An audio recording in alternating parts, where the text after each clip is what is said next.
Hey everyone, Alan here, and it's time for another episode of Stuff I Bought With My Money. I'm making a YouTube video about it. How's that theme song go? Stuff I bought with my money. I'm making a YouTube video about it. Well, about a month ago, my brother and I visited a place we really like to go for retro gaming, a place called Cartridges Galore Video Games, out in Altoona, Pennsylvania. If you're ever out there, tell them the Hammer Brothers sent you. And we picked up a small stack of games. What did we get this time? You're about to find out. Starting with a game on Dreamcast. This is cool. I don't have too much into my Dreamcast collection, besides the standard Sonic Adventure, Soul Calibur 2, that sort of thing. And this one is WWF Royal Rumble on the Dreamcast. Yeah, I am covering up the price tag with my finger. That's what we do on this show. We got Royal Rumble on Dreamcast.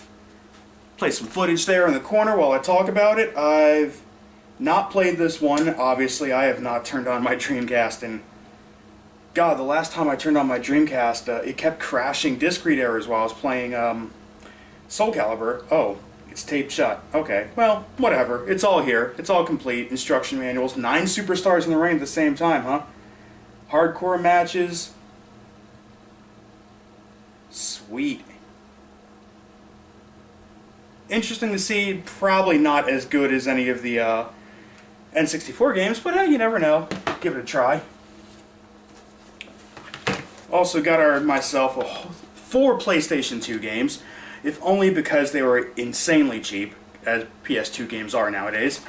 WWE SmackDown vs. Raw 2010 edition. We have a lot of different versions of a lot of different WWE games on PlayStation 2. Spoilers, Here Comes the Pain is the best one. Or Shut Your Mouth. Shut Your Mouth's really good too.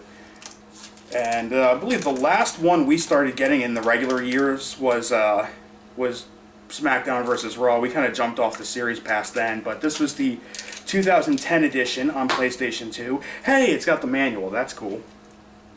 Oh, this was SmackDown vs. Raw 2010 featuring ECW. Not that it says it anywhere on the box. Oh, there it is, featuring ECW. Okay. Legends of Wrestling 2 on PlayStation 2. No manual with this one, as it says here, but that's okay. Legends of Wrestling 2, vast improvement over the original game. Pretty much only, like Rob Van Dam? The guys who were in WWE at the time were the only guys taken out of it, and all the other legends were still in it. And Andy Kaufman is in this. This is probably like the first and, to my knowledge, only video game where you can wrestle as Andy Kaufman. I don't know if he was in any of the later WWE games because they throw in weird guys like the Terminator all the time, but yeah, Andy Kaufman. You ever watch that documentary? It used to air on Comedy Central a whole lot about... it was called I'm From Hollywood, and it chronicled the Andy Kaufman versus Jerry Lawler feud in the USWA at the time. Really interesting stuff. It aired like all the time on Comedy Central. This one is Rumble Roses on PlayStation 2. You're gonna think of me as a huge pervert, and rightfully so. Because I am. But this is Rumble Roses on PlayStation 2, and if you don't know this, this is from, I believe it's from Team Ninja. I think it's from the same, from Konami. No, it's from Konami. And it is big, oh, well, that's terrible. There we go. Big booby female pro wrestling, but it runs on the same engine as the SmackDown games, which is why my brother picked this up. He's got a really cool story where he was over at a friend's house, and his friend said, hey, I got Rumble Roses, would you like to play it? And my brother's like, yeah, I've never played it before, whatever. He's like, I gotta warn you, I'm really good at it. And my brother's like, okay, well, within the first match, Matt figured out it was using the SmackDown engine, and just won every single match against his friend. According to legend, he got, like, his friend got angry, like, stormed off and that sort of thing. I can only hope. But, yes, bought it for the wrestling. I swear. So, this is another Stuff I Bought video, and it's like, oh boy, did Alan get nothing but wrestling games like he does in every single episode? No, it's something different. Rocky on PlayStation 2, a series that had Thunderlips as played by Hulk Hogan. So, it's kind of sort of a wrestling game. I don't think Thunderlips is in this.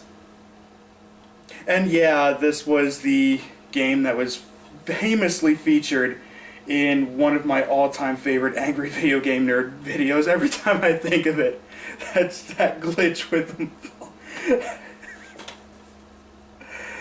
Oh, did I get anything else besides wrestling games and close to wrestling games? Yes, this one my brother picked up for me because it's a game I've always wanted to try. I'm going to lean in super close for this one. Hi, how you doing, Internet?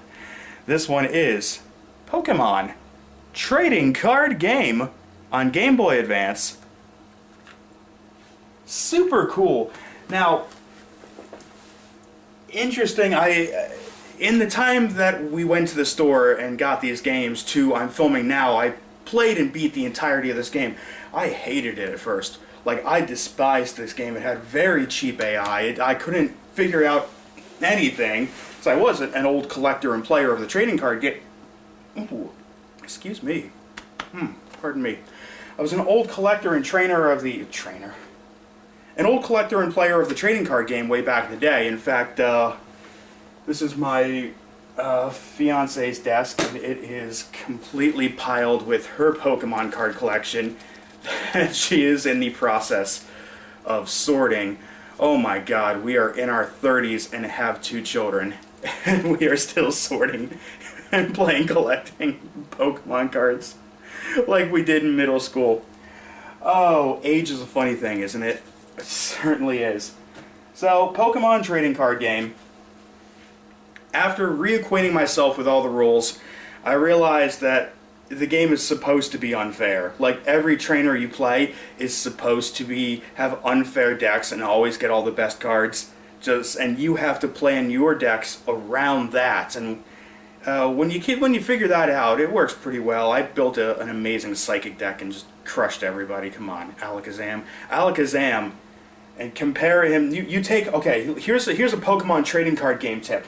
You take an Alakazam who's got damage swap, and then you put him with Dragonair, because Dragonair has a Hyper Beam that takes away energy with every attack, and it also has resistance to Psychic, which is really good against other Psychic decks. So you bring in the Dragonair, and anytime the Dragonair gets too much damage piled up, you use Damage Swap from Alakazam's special power, and you just take off the damage counters, and it's an amazing strategy.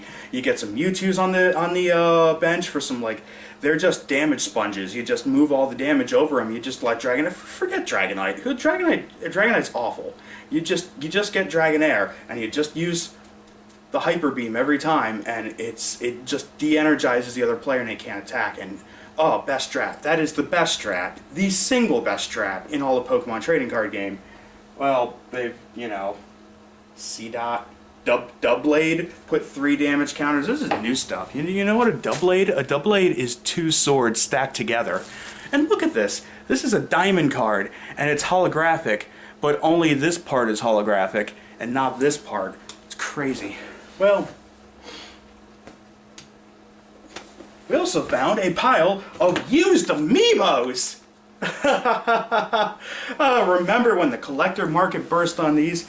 And everybody thought someone sold a Samus that had 2 arms and a Peach that had no legs and made $500,000 off it. Oh. I have yet, and I'm getting really close so I can show you these and tell you about them, moving that garbage aside. I have yet to have ever bought an amiibo above retail price. And I said, when these little freaking things came out and they started going crazy, I said, just wait. You wait a year, wait a few years, and these prices will go down, and you'll never have to pay above retail for any of them. And who was right? I was right. I bought Tom Nook over. No, I bought Lucas over there. Lucas was $3 freaking brand new at Walmart. 3, and not 50, and not 100, and all this other garbage, but I'm starting to get worked up over amiibo, so let's finish this episode. I got Captain Olimar. Yeah, he's got the little clear helmet thingy and his little Pikmin guys. That's really cool. And I got the Squid Girl from Splatoon. I need to play some more Splatoon. That's fun. I'm like whatever level has got the NZAP 89, because that's the best weapon. You don't need to do anything past that. And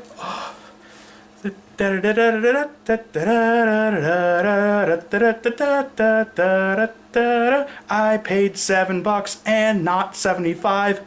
All I had to do was wait a few years. And there we go. There he is. Look, that's Pitt. Look, he's staring you right in the eye. Shame upon you, scalpers. Shame. Shame upon the scalpers. So now I got a Pitt. And you tap them into the Smash Brothers, you tap them into the amiibo tap thing, you tap them Super Mario Maker, now I got him into the Pit, and that's how it goes. Thanks for watching. No, let's do a proper outro this time. I'll put the end card at the end, because I don't know if I can fit everything I want to say into 20 seconds, but coming up pretty soon, we've got a really big long play series, and I mean like over 40 episodes past that. But it is a blind playthrough of a Super Nintendo classic that neither me or my brother had ever played before, and ended up having a lot of fun with it, and very kind of a frustrating time on my end, but you'll see when we get to it. That is going to be coming up pretty soon, maybe at the start of June, maybe earlier if I feel like it. I've got a few more Lost Vine Game Review episodes to put up, and I also plan on doing the Vine Game Reviews Best Vines compilation video, where I'm going to stick them all in one video. Also, I have made a decision, and I have thought about this for a while. I am going to turn on advertising on videos. I'm not going to put anything on all of the old videos. Those videos are going to stay as they are, but I believe from at least the start of the long play series, and not the Vine Game Reviews, because they're only like 6 seconds. Don't sit through an ad that's longer than the freaking video itself, but I've decided that I think advertising revenue should be the way to go for the future single Let's Play videos. And on that note, we do have a patron, patreon.com/BishNetwork. The link is always in the description. If you feel like you want to fund more of this ridiculousness that I do, this shoddy crackerjack Let's Play program, then hey, feel free. And big long Let's Play videos coming up. My tower just shut off here, but I've got another neat gameplay series coming up. Oh, spoilers, it's Aladdin on Sega Genesis. It's like the best game on Sega Genesis. You want to see that, right? It's coming up. It's going to be coming up pretty soon.